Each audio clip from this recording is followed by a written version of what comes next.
হজরত মুহাম্মদ সাল্লাল্লাহু আলাইহি সাল্লামের প্রথম স্ত্রীর নাম কি ছিল? অপশন এ হজরত আয়েশা রাদিয়াল্লাহু তাআলা আনহু, অপশন বি হজরত খাদিজা রাদিয়াল্লাহু তাআলা আনহু, অপশন সি হজরত হাফসা রাদিয়াল্লাহু তাআলা আনহু, অপশন ডি হজরত উম্মে সালমা রাদিয়াল্লাহু তাআলা আনহু।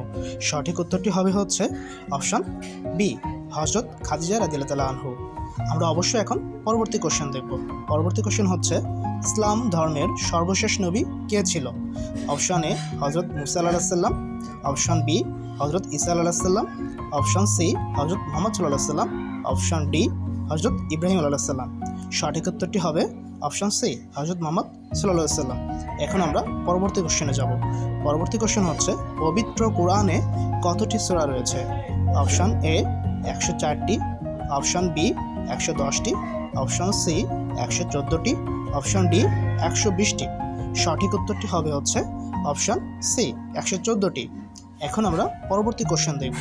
পরবর্তী কোশ্চেন হচ্ছে ইসলামের প্রথম মুয়াজ্জিন কে ছিলেন? এটা আমরা 90% মুসলিম মানুষই জানি না যে ইসলামে প্রথম মুয়াজ্জিন কে ছিলেন। আপনারা একটু ভেবে দেখেন তো প্রথম মুয়াজ্জিন কে ছিলেন আমাদের ইসলামে। সঠিক উত্তরটি হবে সি অপশন হজরত বিলাল রাদিয়াল্লাহু তাআলা আনহু। এখন আমরা পরবর্তী কোশ্চেন দেখব। পরবর্তী কোশ্চেন হচ্ছে ইসলামের 5টি স্তম্ভের প্রথমটি কী ছিল? এটাও আমরা 90% মানুষই আসলে জানি না। বাট সঠিক উত্তর যেটা হবে আপনারা একটু কমেন্ট করে জানাবেন, কারণ এটা আমরা আসলে 90% মানুষ জেনে থাকে না যে ইসলামের 5টি স্তম্ভের প্রথমটি কী হবে।